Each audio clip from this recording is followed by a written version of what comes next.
There, actually recording, hopefully. Okay, so I am autistic, so if I'm kind of like bebopping and just doing my thing, just like to put that out there and making this space as accessible and as open as possible.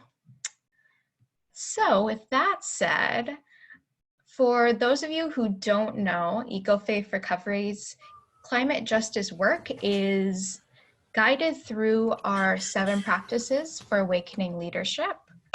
I just sent out a link in the Zoom group chat. So if that's something that you're not familiar with, you can go ahead and pull that up.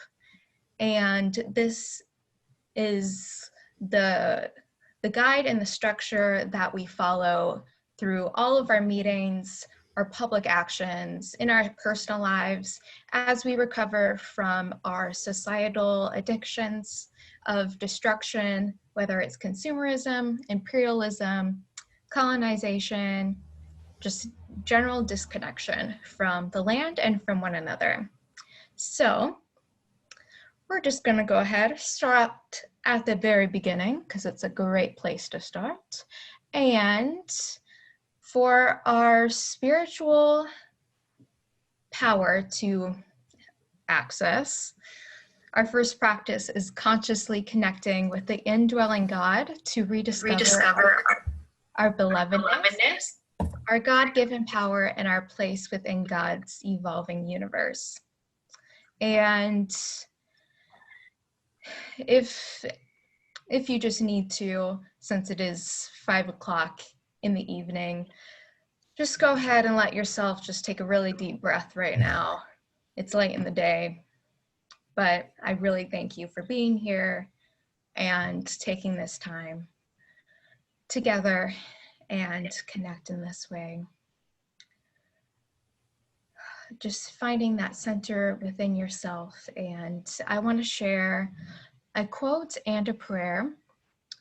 And this first quote is from Father Michael Judge, who was a chaplain for the New York City Fire Department. And he was actually the first certified fatality of the 9/11 attack.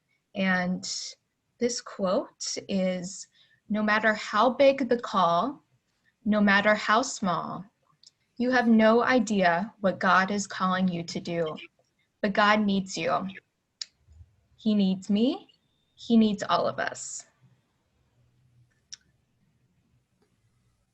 I'll just repeat that again for people who might be joining. No matter how big the call, no matter how small, you have no idea what God is calling you to do, but God needs you. He needs me. He needs all of us. And the prayer I want to offer is written by a lovely person, Linda Moore, and it is specifically tailored to a hospital chaplain's prayer, but I find it quite relevant for really any type of spiritual care that we will be discussing. So this prayer is, "I am humbled." And I'll repeat it twice for anyone that needs it. And go ahead, just close your eyes, listen to the words, notice anything that might resonate with you, what stands out. So, I come into these walls, unknown of what the day will hold, uncertain of where God will guide my path. I have no idea where I will go or what I will do when I walk these halls. I know I am called here for those in despair, for those in celebration, and for those in grief. I am called to be here for you, and I am humbled. I am humbled by these moments. When I enter a room, I am a presence, a healing touch, a comforting word, or a moment of grace.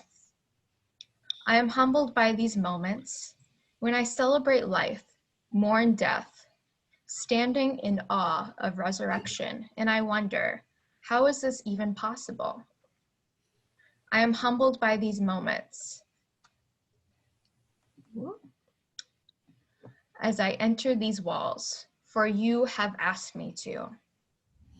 I come to you this day and ask for your healing touch, your comforting words, and your moments of grace to reassure me, hold me, and provide whatever I need so I may be that presence for you.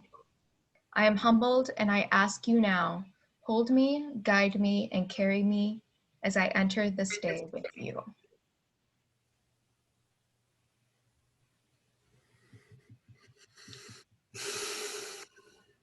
I'll read it just one more time.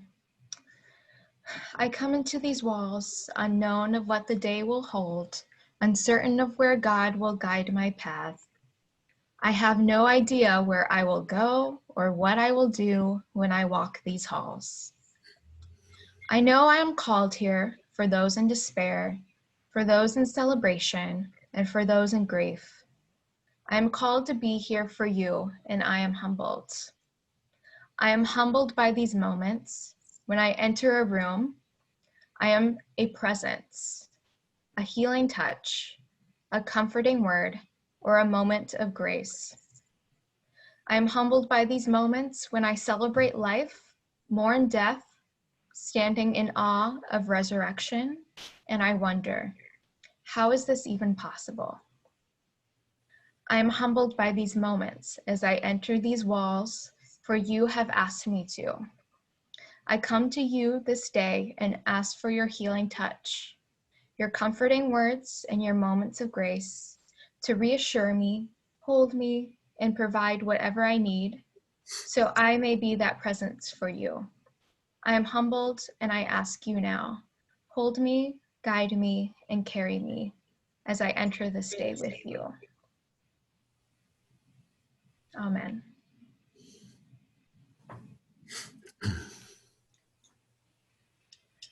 And with that, I'd like to get into our practice too, to just embrace these connections near and far that we have in this wonderful, crazy time. And again, I'm so grateful to co-create this space with all of you today.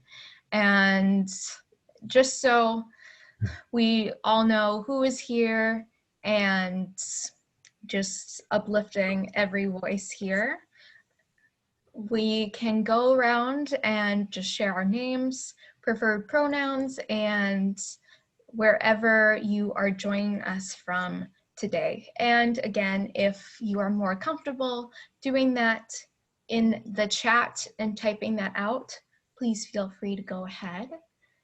And I'll go ahead and start. My name is Allie Knofczynski. That's the long last name, that's how you say it. Yes, it's Polish.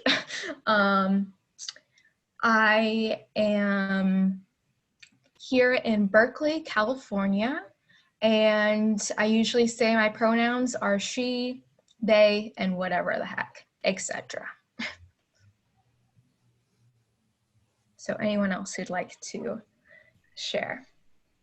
I can go. My name is Jenny Lee Porch. My preferred pronouns are she, her, and I'm hailing from just outside of Seattle, Washington.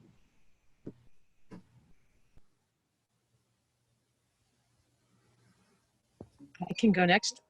I'm Robin Hartwig, and I'm in Beaverton, Oregon, and I use she, her pronouns.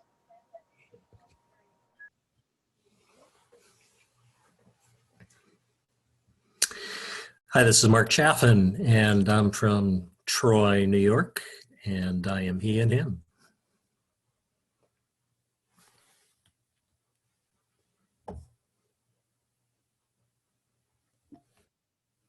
Hello. This is Carolyn Brote. I'm in Roseville, a suburb of Sacramento, and I use she, her pronouns.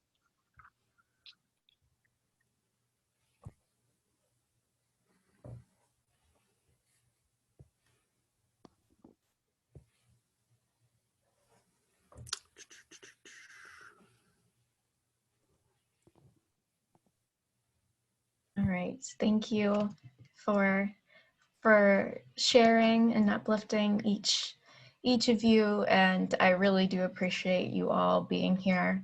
It, as the prayer says, it humbles me to be able to be leading this. And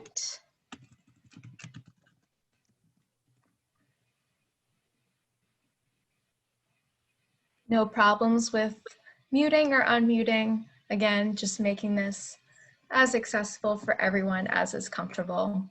And we'll go ahead and we're going to jump into practice 3 of our 7 practices. And this is where we get to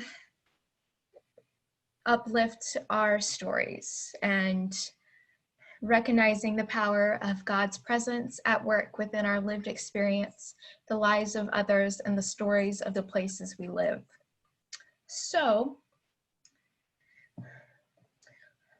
I'll go ahead and just share a little bit more about me and about really what I'd love this conversation to be about. And I really do see it as a conversation that we all contain so much wisdom that we don't even realize. And this is the time that we get to learn together. And we're all teachers and we're all students.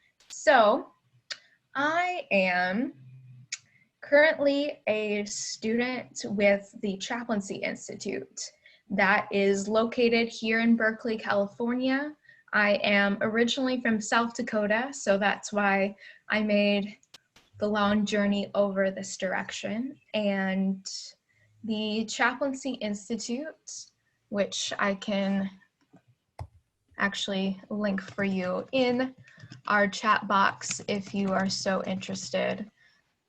It is, well, copy and paste it, but it is an interfaith seminary and community that is its own ordaining body and is primarily focused on preparing those called to this type of ministry and work to prepare them for what it means to be a chaplain and to provide spiritual and pastoral care. And for much of what the curriculum that is focused upon is what one might typically expect for a chaplain type of role in terms of hospitals, hospices, military, fire department, police department, you name it, there's probably a chaplain there. And what I would love to discuss is what it might mean to go beyond those kind of preconceived notions that we might have and our own experiences that might be with chaplaincy or spiritual care, and taking those into the context of what we do at Ecofaith, which is bringing that spiritual element to climate justice and climate action.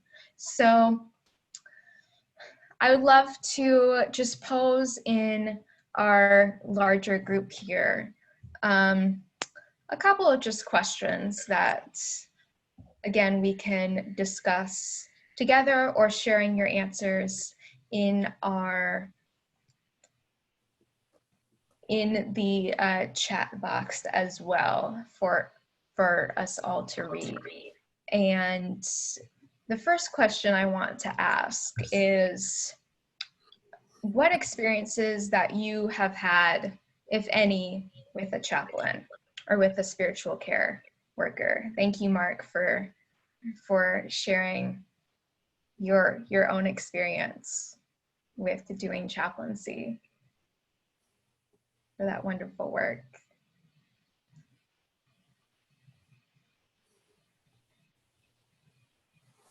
So if you've had any experiences with a chaplain, what were they?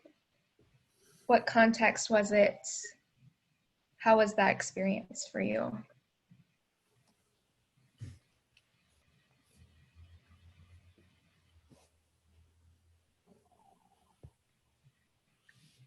Thank you, Dawn, for sharing your work as a chaplain.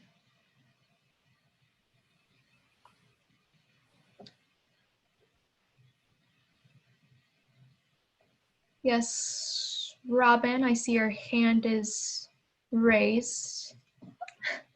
For just 3 months when I was in seminary, I served as a chaplain in San Francisco at a Roman Catholic hospital. And it was a wonderful opportunity to show up and really be present to people and whatever they were experiencing and however they were framing it in terms of life and faith. And because I was a female Lutheran pastor at a Roman Catholic hospital, sometimes it wasn't so pleasant. At times I got yelled out of somebody's room who wasn't very excited about a young female Lutheran chaplain walking in to their room. So it was mixed, but mostly a gift to just get to be present to people in whatever they were experiencing. Thank you. Beautiful. And to share and capture what we've included in the chat as well, Carolyn was a volunteer chaplain at the medical center in Sacramento. Wonderful, volunteering about 20 hours a month.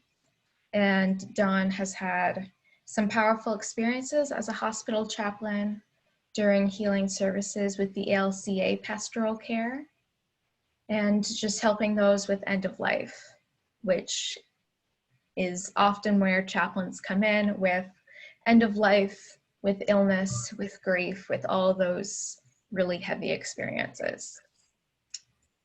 And my second question that I would love to discuss is how you would define spiritual care, the term as that statement speaks to you.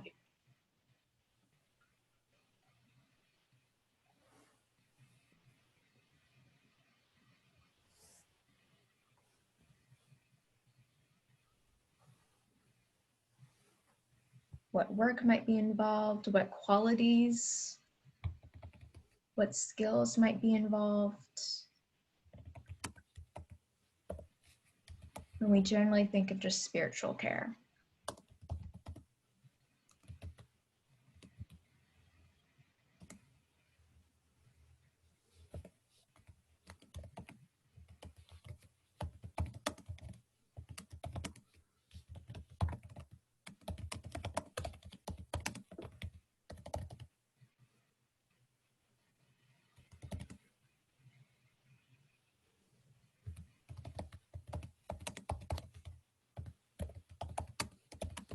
I guess I just want to say, to me, it's such an interesting question because I think of spiritual care, it just like involves so many different things, you know, like it is that emotional care. It is that, you know, somewhat of a counseling thing, however that's kind of allowed in the context, you know, and it's holding maybe some of those really big questions people have, big like philosophical questions even.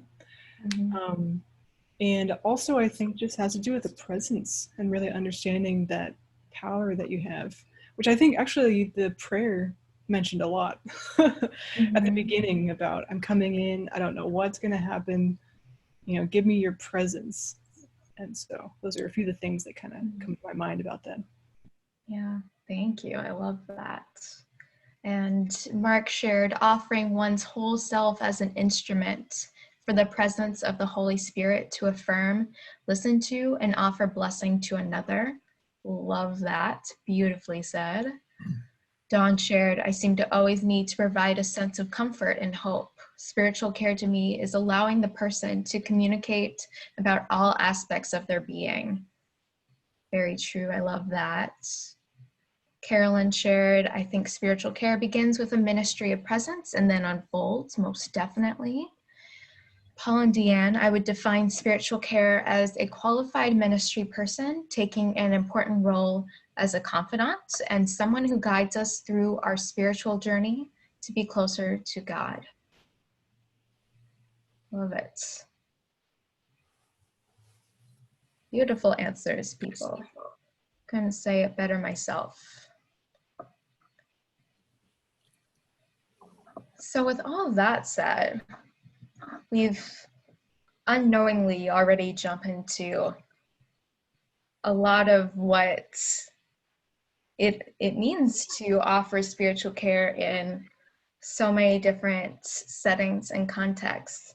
And when I think of spiritual care, I think of a holistic type of care that is going beyond the physical and emotional and mental sides that are already addressed by other people with those kind of specific needs or specific skills, I mean, and you are being a mediator among all different forms of diversity and belief and background, and you're providing a greater perspective that when you walk into that room that might be chaotic, it is, as the prayer mentioned, a moment of grace, a moment to take a deep breath and think of things in a different perspective.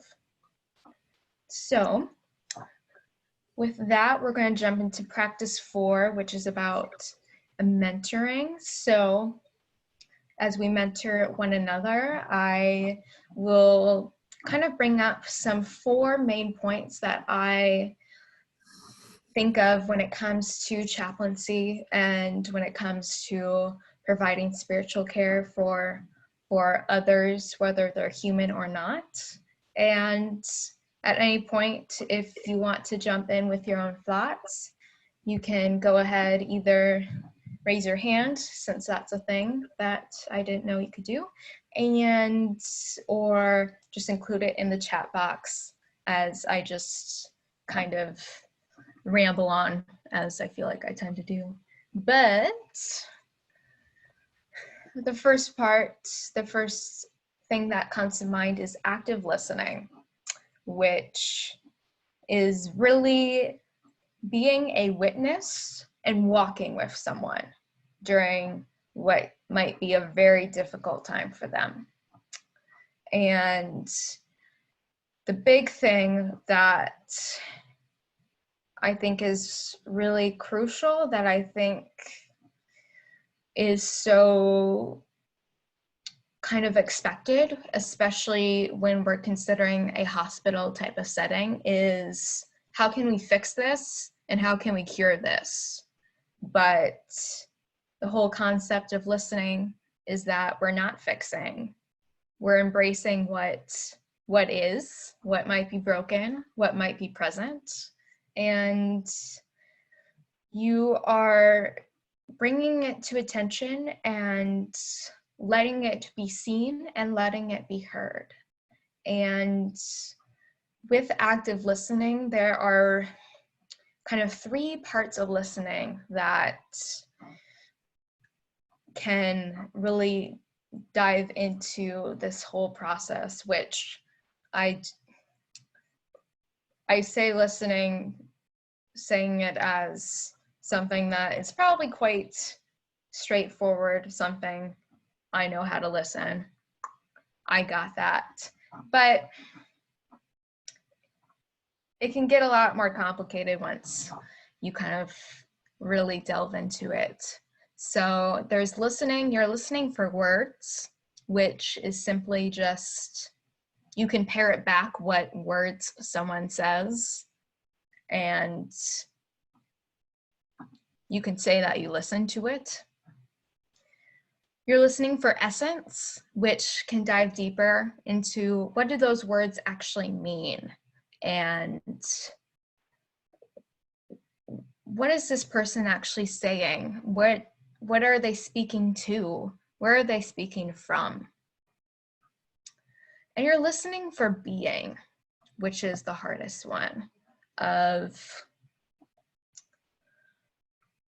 That's part of just listening to intuition from yourself, That's often where body language comes in, where tone of voice comes in, and the just general context, the situation that you're placed in. That's where a lot of the deeper emotions are at, and where a lot of the spiritual type of questions that might arise will be that you can bring up. And being a listener is being a mirror to someone, reflecting back what they might not see in that situation that is so stressful, and allowing them to really see themselves in a new way. And thank you, Dawn. Through active listening with a patient during my CPE unit, a patient was able to communicate that the medical issues stemmed from a multitude of traumatic events that occurred in rapid succession. I was able to convey this to the doctors. After the patient and I spoke deeply about her thoughts and feelings, she started to respond to the medical interventions. It truly is really powerful, whether that listening is verbal or whether it's through writing or through perhaps music or just creative expression. The power of being seen and being heard is really, really remarkable. So if there's any lingering thoughts on that, or just letting that sink in, that concept of really listening, just giving that a moment here.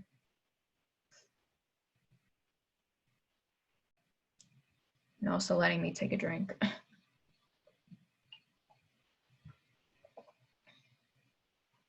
This is really interesting because it's making me think about like how you do that within the climate work, right?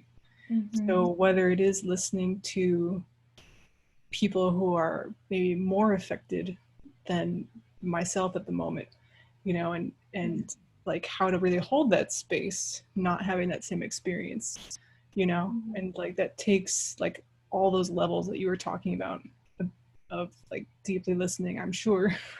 You know, and then even as you mentioned a few times about like what if not being a chaplain, not just for humans, right? So like listening to what's happening to the river or to the whatever earth is going on around you, you know, natural process. So yeah, very interesting. I love that. Yeah.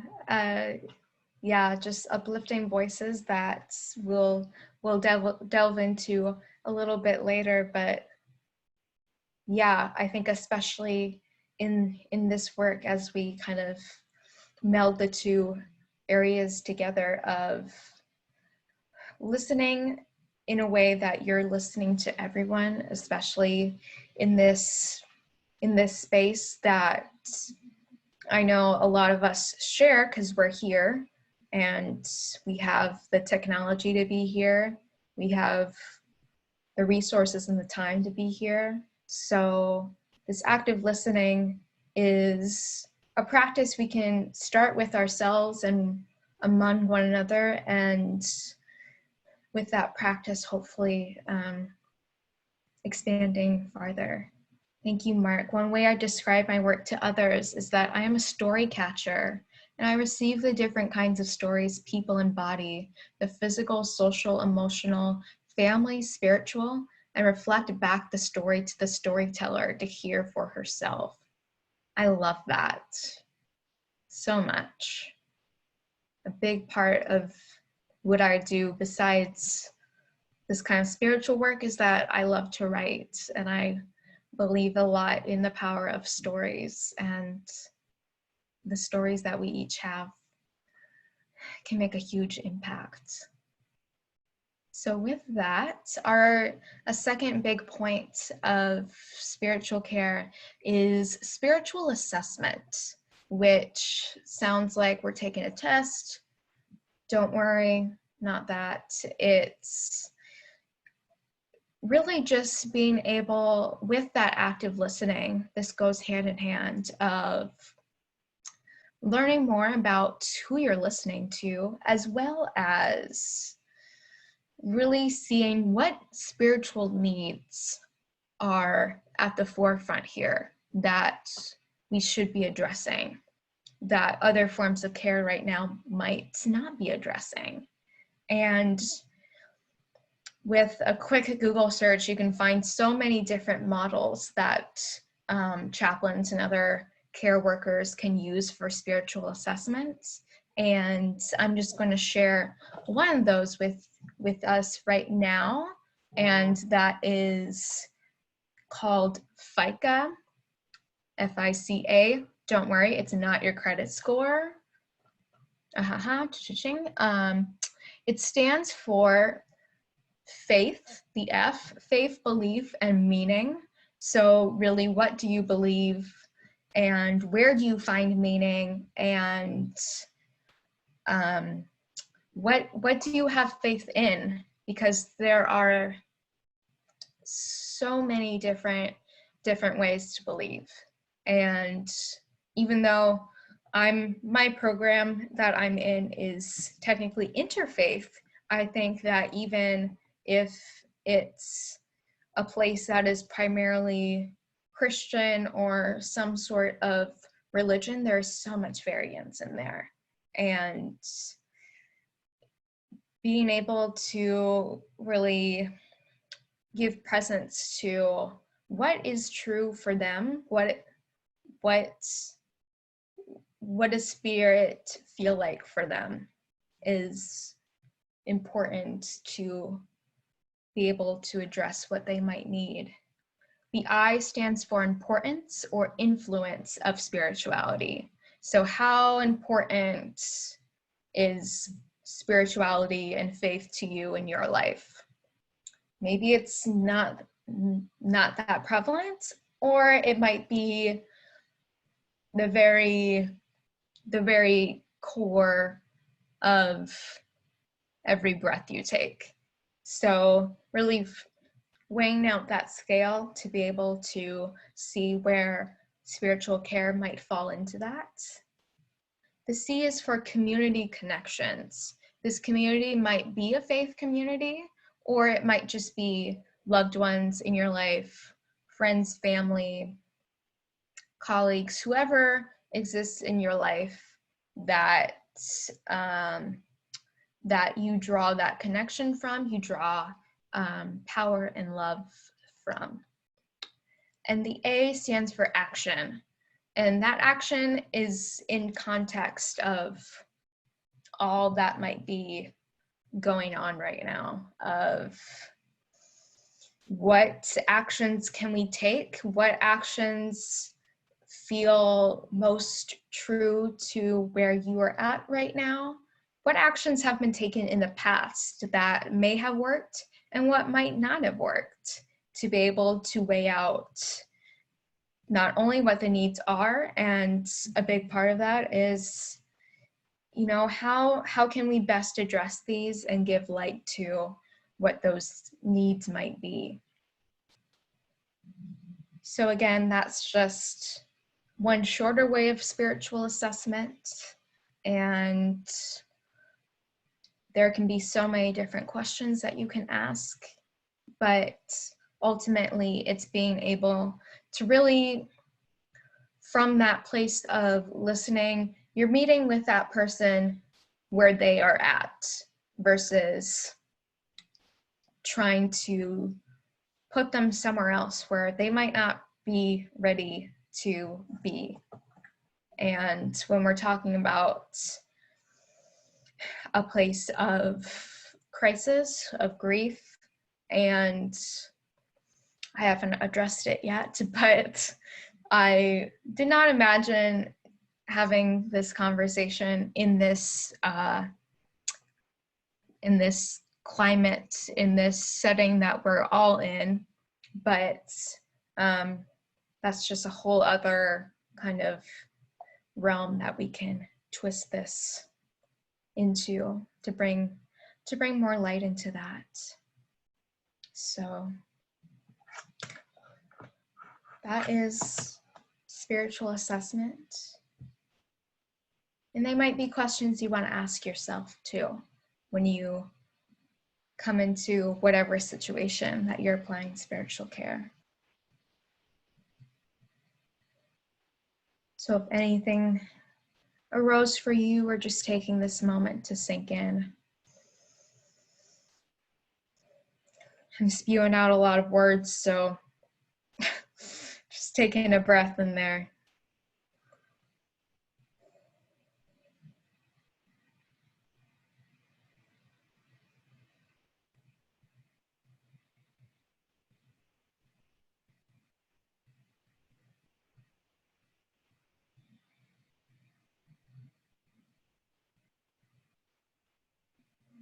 And with that, we'll go into the third point, which all these kind of twist together and kind of meld together. But our third point that I think might be most prominent when we think of chaplains is working within a crisis. Because that's where we need the spiritual care the most, is in those times where we feel out of control, so stressed, so potentially full of despair and unknowing of what is even going on.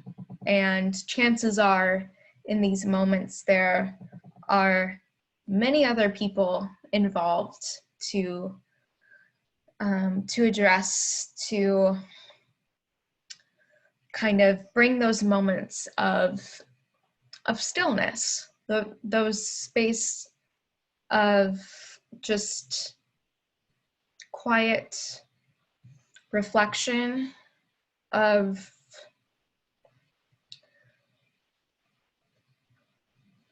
taking a moment for whatever spiritual needs and whatever spiritual resources might be best used in that moment. Again, whether that is a ritual, which anything can be ritualized, whether it's a prayer, again, anything can be a prayer if you see it as that. Perhaps just a meditation, perhaps any sort of movement or mindfulness. It's bringing forth these different tools in your toolbox that are going to be, cliche as it is, the eye in the storm. That's where we need that sense of clarity and that sense to actually take a breath that can be lost when our mind is racing, and taking ourselves back into our bodies, that depending on the circumstance, that body might be hurting and that our minds might be hurting, and bringing attention to that. And yes, I agree, Paul and Deanne, if there ever was a time for chaplains, it's now, during this crisis of complete uncertainty. None of us have been in a pandemic before in our lifetimes. Nobody knows what this might entail. And thank you, Mark. Breathing is very important to stay centered and remain in the moment. I agree. And I think it's safe to say that in a lot of these moments, in these times of crisis, having that source of spiritual care, of having that voice that is perhaps simply saying to breathe, and to breathe life into these spaces that make us feel like we're drowning, is so crucial. And we'll just breathe into that important skill and quality of spiritual care. of bringing the tools and the resources. Again, whether we know them consciously or not, we have so much wisdom that we don't realize. Thank you, Mark. Every time we enter a room or space, we can do a doorway ritual to clear space and be available for the next encounter. We leave behind what has been and are open to the new. Exactly. Being present for every single person and every single moment of stress that is unique to each person. And I think whether it's in this moment or it's in any other moment, that we like to compare our different forms of crisis, of what's this form of crisis is better or worse or harder than another form of crisis. But our most difficult suffering is our own. That's all we know, and we can't compare it. And each one deserves that same breath and that same space.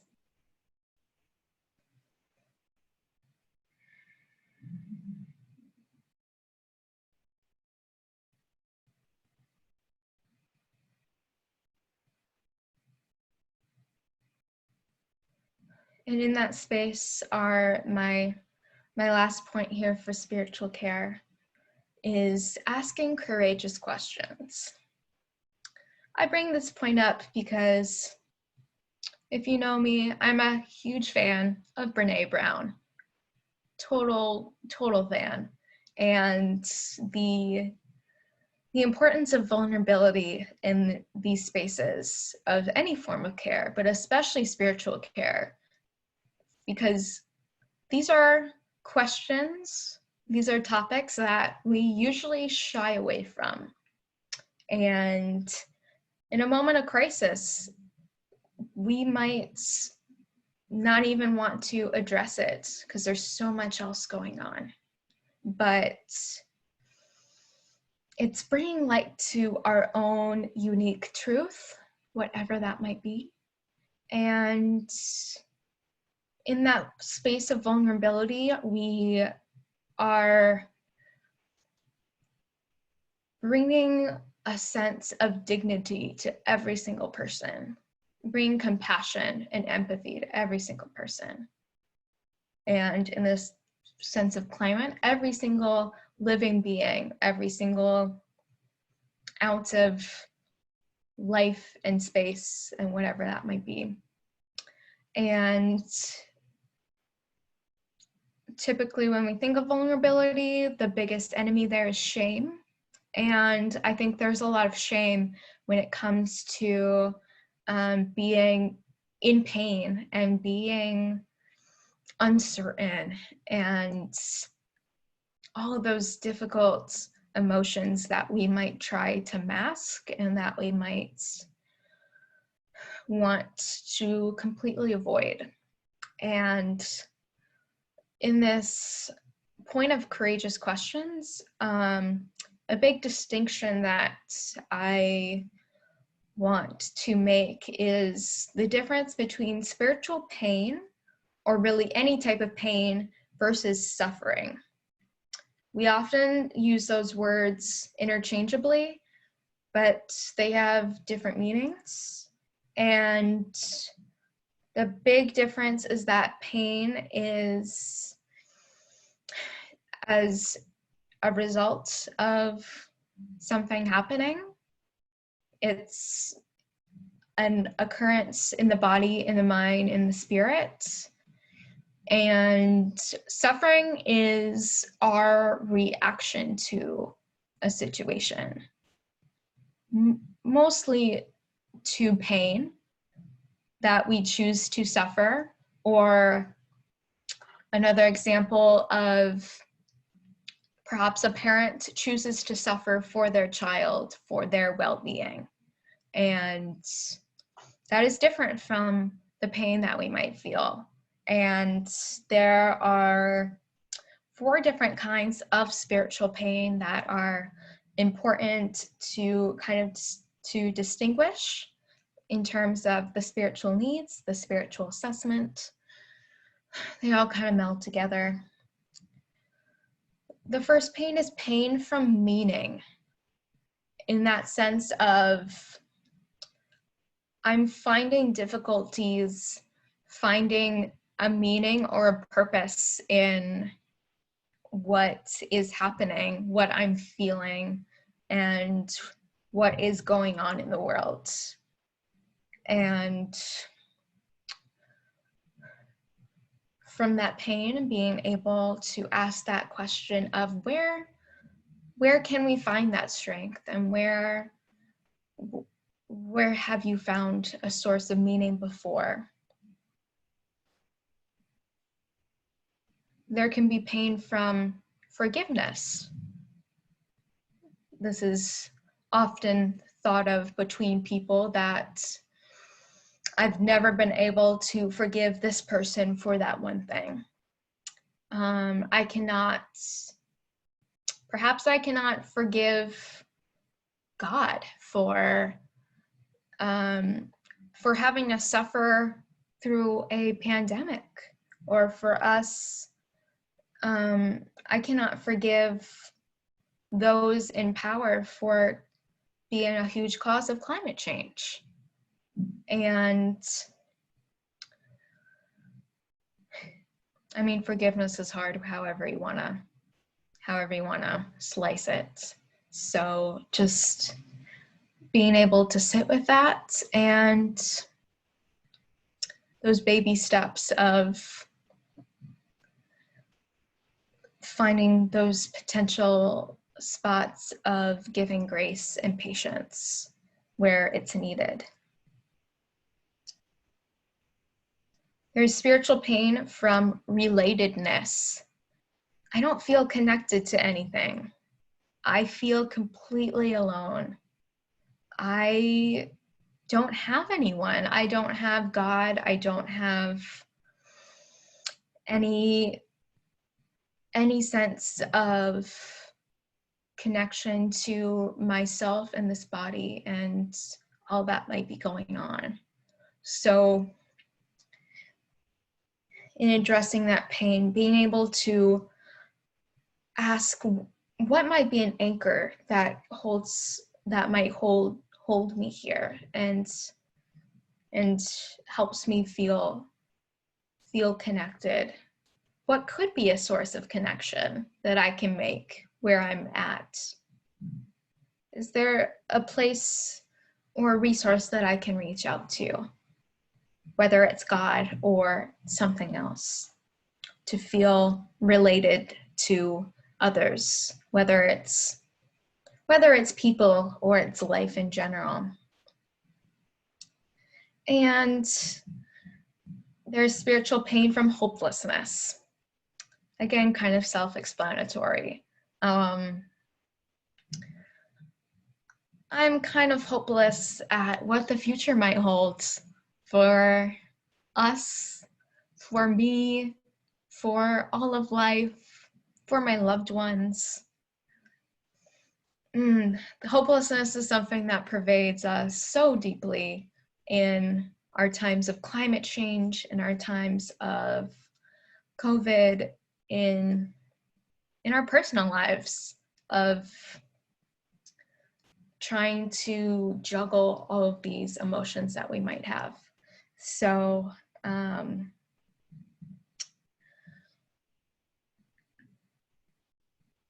in spiritual care, it's important then that we are able to ask those questions of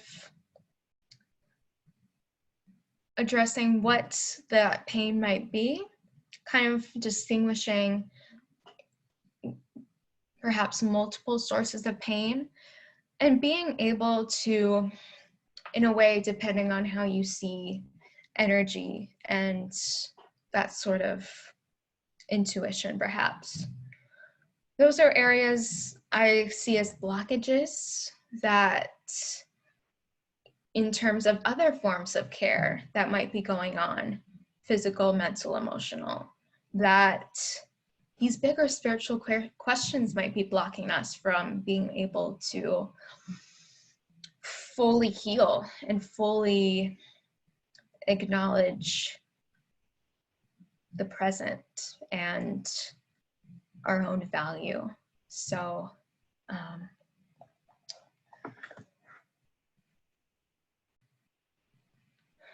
just giving ourselves a moment now with those 4 different points of active listening, of spiritual assessment, of existing amid crisis, and embracing courage. Again, breathing into that. If there's anything that arises for you, if anything comes to mind right now, I'll give us just a few moments to just bring that to attention.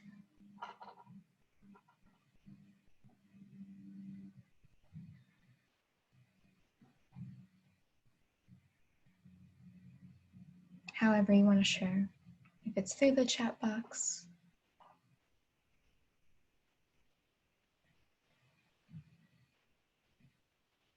or bringing voice to it.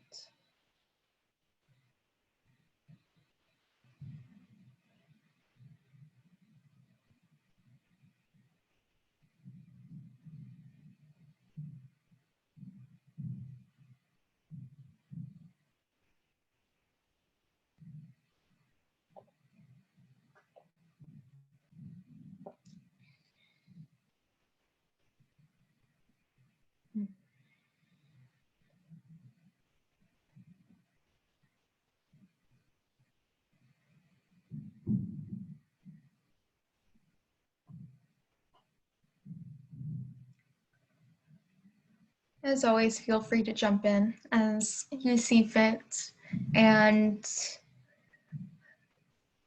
I'll go ahead and lead us into our practice 5, which is taking that conscious action together with one another. And while there are many dimensions that might take, I think what we often think of with climate change and with our thoughts of this Ecofaith space is how we might take this to nurture our relational cultures and find our common interests in those public issues and uplift those communities so that we can act together and find that ultimate healing.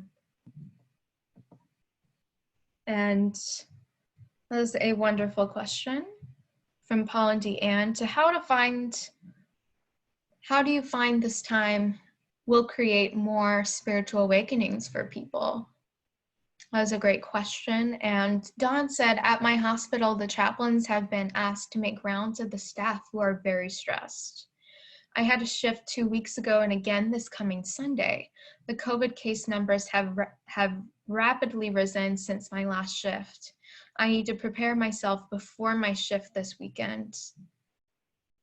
Definitely. There's so much stress going on. And Mark said, I appreciate these 4 areas as places to gain an entrance into a deeper connection and relationship with the other. Thank you, Mark, for sharing that. And I agree that, man, this is a stressful time. I mean, I'm speaking from a very privileged place, but especially for those that are currently chaplains right now, and really any sort of essential workers, or we're just going to blanket everyone in there because we're all in this together. But it's a stressful time, and it's a time that I agree that we really do need this self-care, and I want to take our focus of the taking action part to not only consider how we're going to take these skills into our climate change spaces, but as well as with ourselves, because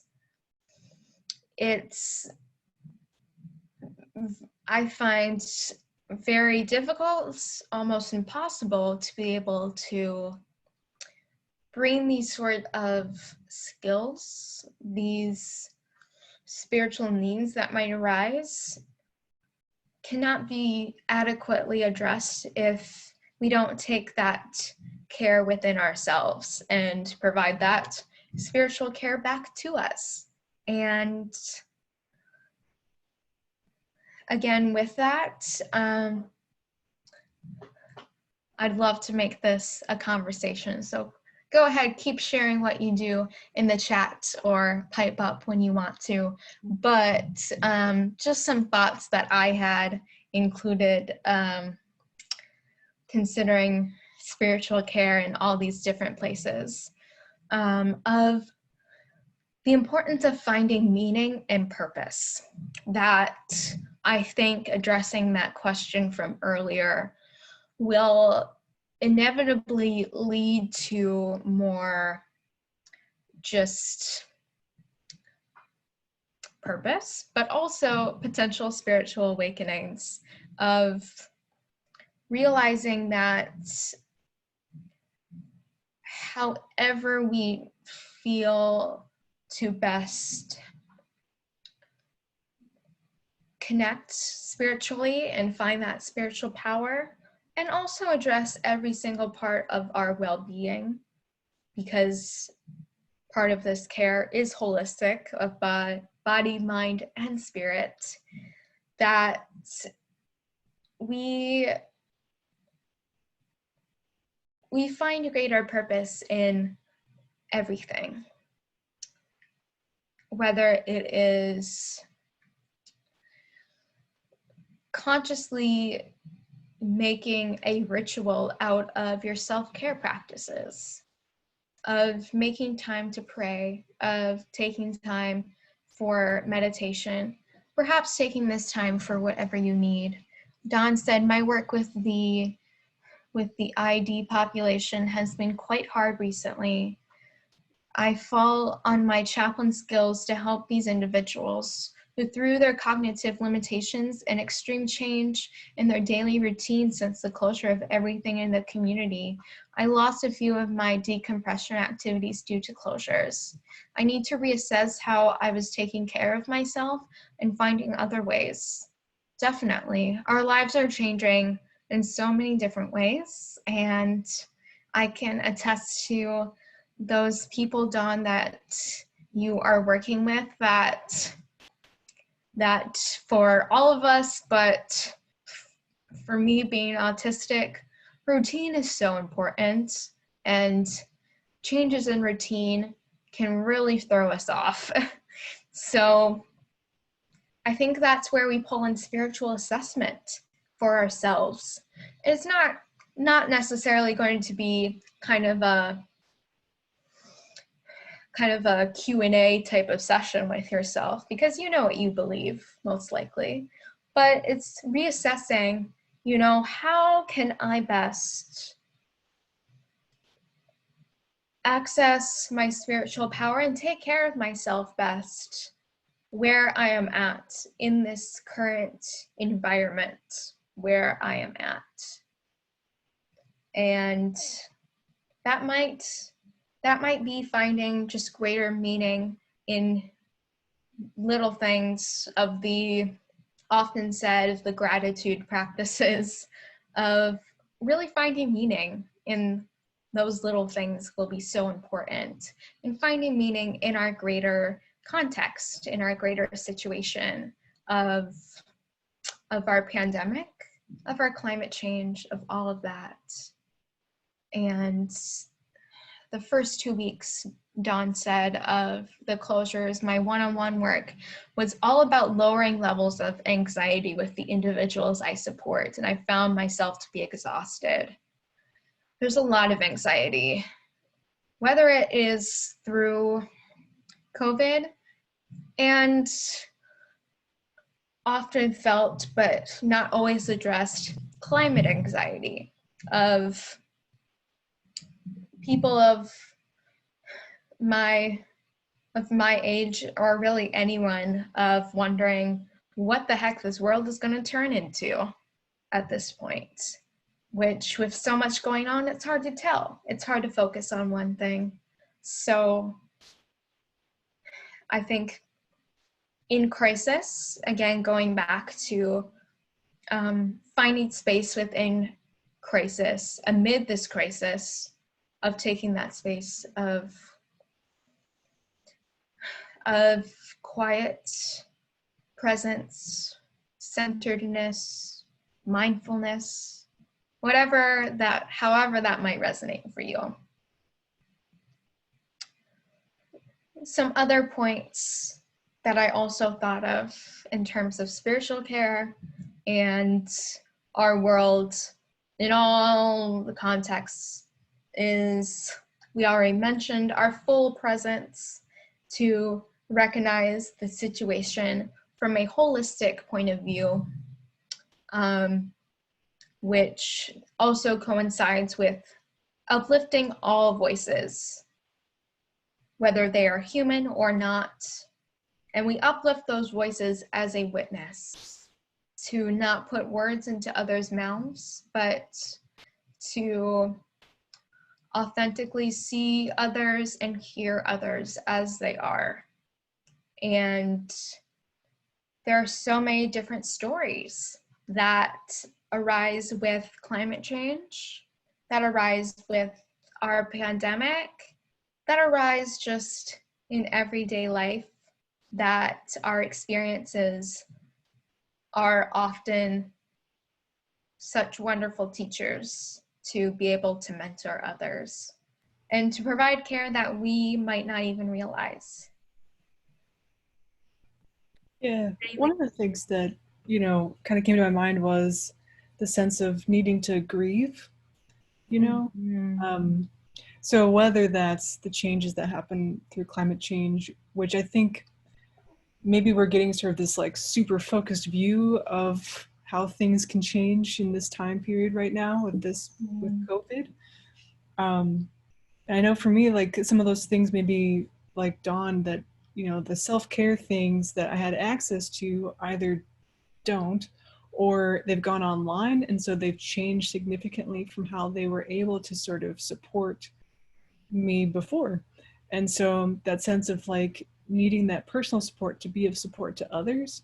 And so some of that is just allowing myself to grieve the fact that it's not the same. It's not the same, and it's not as effective maybe in some ways, but it's still, at least for some of it, thankfully, still available via Zoom or whatever else. And so that's been big, just like allowing that process. Mm-hmm. Yeah, thank you. Yeah, Mark included that anxiety is infectious, not unlike a virus that makes its way quickly from person to person. And the more we can be a non-anxious presence, the more we can help our patients and coworkers. I find I have to do a lot of support to staff, and that added to the regular support to residents is exhausting. That is so true. That I think among ourselves, uncontrolled anxiety turns into hysteria that it just feeds upon itself. And being able to just take a moment, however small it is, to step outside of that, and taking that step outside physically, mentally, however you want to see it, and letting that breath in. And that's, again, I think the role of a chaplain is offering that much needed perspective that is a often needed non-anxious presence that is there to bring greater purpose into a lot of our inner and daily turmoil that we might be feeling. And this is a collective grieving process, and it is typical of grieving in that there is no right or wrong way to do it. There is no roadmap for it. There are stages, but it does not go in that order. And that means we need to honor that. Thank you so much, Carolyn, for being here. And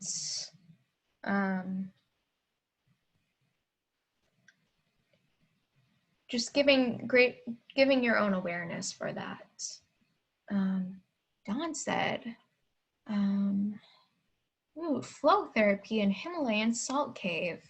Woohoo, both very relaxing, and the salt cave aids greatly for my tree pollen allergies.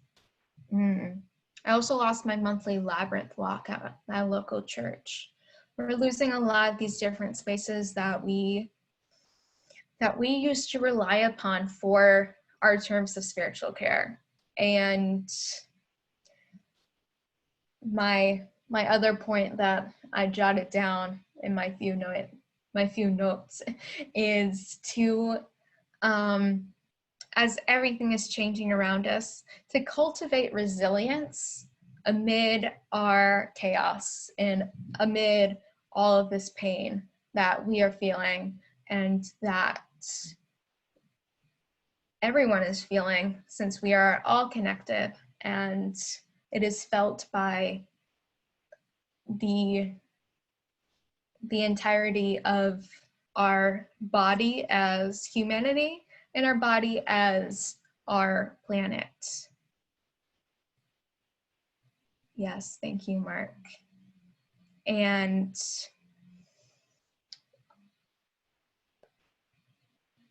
spiritual care, in kind of in these last few thoughts I have of, again, noting when I first thought of this topic, I never thought of it coinciding with all of this happening. And an odd coincidence that may or may not be a coincidence. Good to hear, Dawn. Connecting with nature is always wonderful.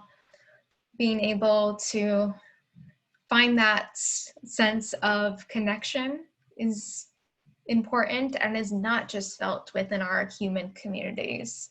It is among all of life and all of creation. And it makes it so much more important to preserve that for all of us to use as a spiritual resource for times like these, that is steady and that we can rely upon. So continue. If there are any lingering thoughts here that you would love to include, feel free to chime in. I am going to, in these moments, I'm going to share a link with you all that is just a quick little Google Doc that I wrote up that includes some articles and some books that I have found that ties into spiritual care and those skills and how that might, however you might utilize those in your own spiritual practice and work, however that looks. Paul and Deanne asked is it true that air pollution has gone down due to the virus? Such an interesting point. I'm going to speak for myself on this, but in my own ways of finding meaning and finding purpose within these tumultuous times of in not necessarily all the death and the suffering that it's causing, but I think that that our our world and creation is in a state of trying to rebalance. And part of that is going from one extreme that we knew and going to the complete other extreme that we are in right now, of our social distancing, of our being far apart, having to adapt in these new ways, and having this completely different situation is, I think, going to be in a ways like a recalibration. And I think with it, it brings a lot of important lessons that we're going to learn from this. And our world, inevitably, safe to say, will not be ever the same as it was before this. And how that affects our call to ministry, to climate change, to whatever it might be, is going to evolve with this. So we're all feeling the growing pains right now, and it's uncertain of how long it'll last, but through healing together, through working together, it's really bringing a greater purpose to our connection and our resilience as a collective. And Don says it allows for the development of a great awareness for the presence of the divine in all of creation. Beautifully said, wholeheartedly agree. Bringing attention to the value of all of life and the importance of a lot of the potential people and different actors at play, I guess, that we often take for granted otherwise, that we are relying heavily upon now. So that includes chaplains in healthcare and all the extra that I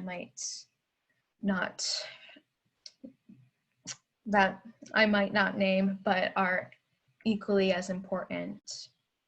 So in these last moments, I'd love to move into our practice 6, which is our time for our self-reflection of tying things kind of together in a neat little bow. And our practice 6 here of reflecting is to consciously evaluate our actions in the ways that we use power in order to learn and grow into mature and courageous leaders. So in this case, however we want to share about this, whatever is resonating with you in this moment, whether it is something within, something addressed, something not addressed that you would like to address, or just something that you want to take away from this conversation that we had. Feel free to share.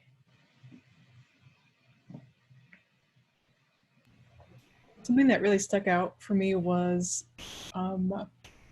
having you describe the 4 different types of spiritual pain, because I hadn't really thought about them as like these different specific things, and then how those specific things would have different ways of addressing them. It gave me sort of an aha moment for myself.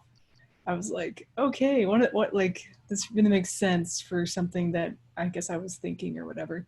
And so I really appreciate that, and yeah, just this whole conversation. Thank you. Thank you. Yeah, I think a lot of things like listening, things like all of that fun jazz, listening, pain, these very blanket words that when you delve deeper, it is there's so much more lurking, not lurking. There's so much underneath the surface that can be good, can be bad.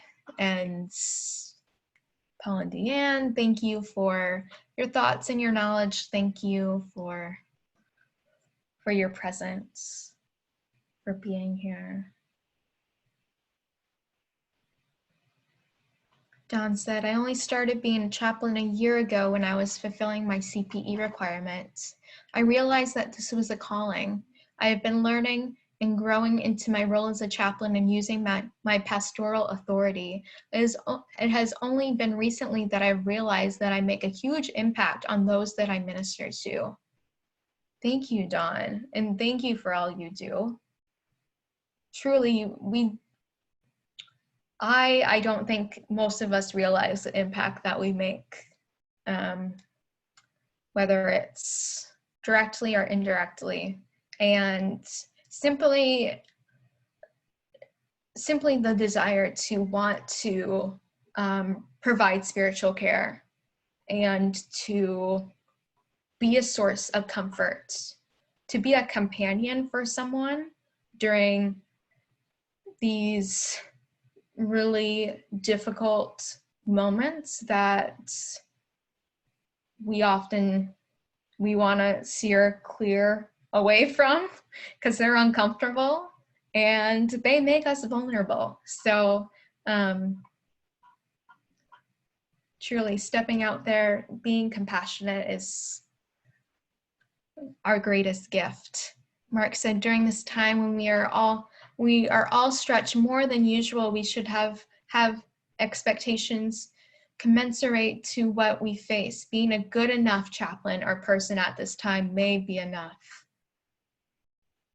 I agree. I think, again, we've never been in this situation before in our lived experience. There is truly no like solid expectation that we should be setting or a standard that we need to be setting. And simply being enough, being present is so important. Robin said, I'm sorry, I need to run to my next Zoom meeting. I feel really grateful for this session, and particularly for your grace-filled, welcoming, and broadly inclusive leadership style. Thank you so much, Robin, for being here and for being present. I really appreciate it. So with that reflection, our last practice here is going to be restoring balance.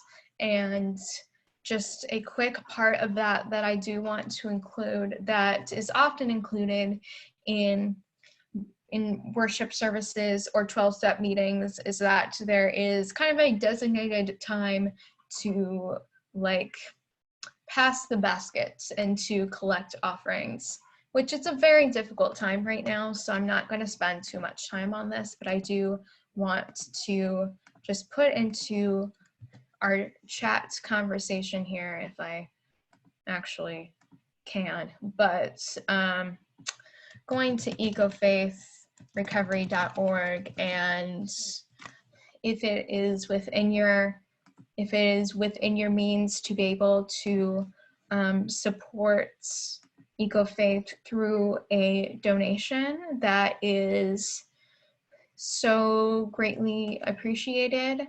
It's a hard time for so many of us, and even if that means your donation right now is giving this time that we have right now, and hopefully using that to whatever situation you might face after this is the greatest gift that you can give. So just putting that link out there if you feel so called and are capable of giving.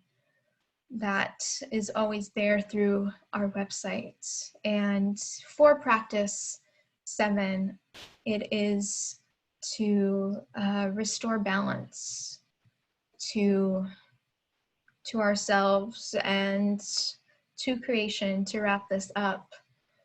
It is specifically consciously realigning our lives with the sacred and natural rhythms of life expressed through the whole of God's creation.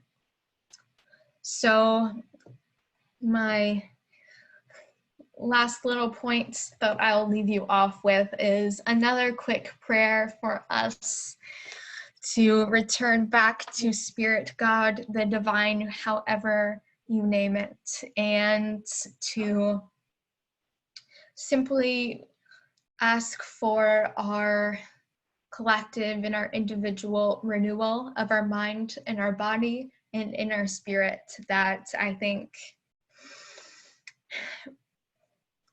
I've said this 20 times. We all need it right now, but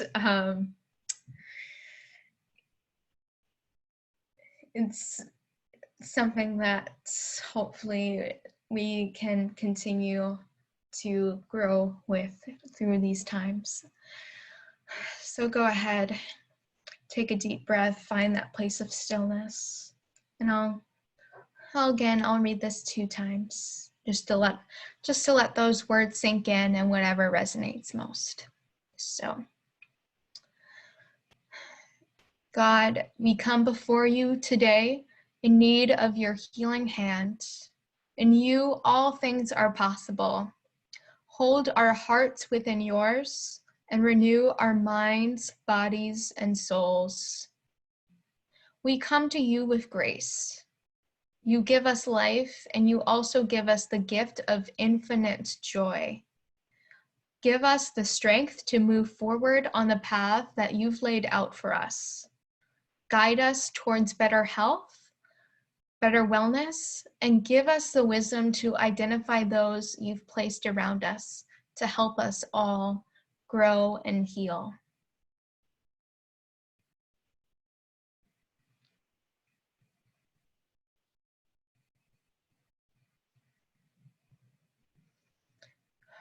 God, we come before you today in need of your healing hand. In you, all things are possible. Hold our hearts within yours and renew our minds, bodies, and souls. We come to you with grace and compassion.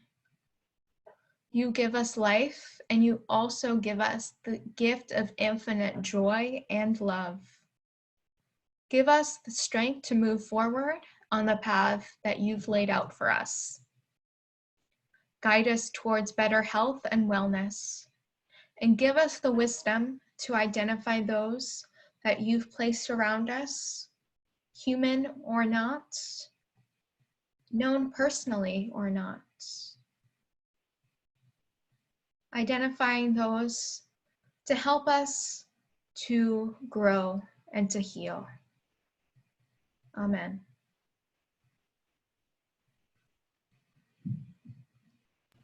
Thank you so much. Thank you so much. So again, thank you all for being here. It was a joy to have you. So grateful, and wishing you all the blessings. Take good care, and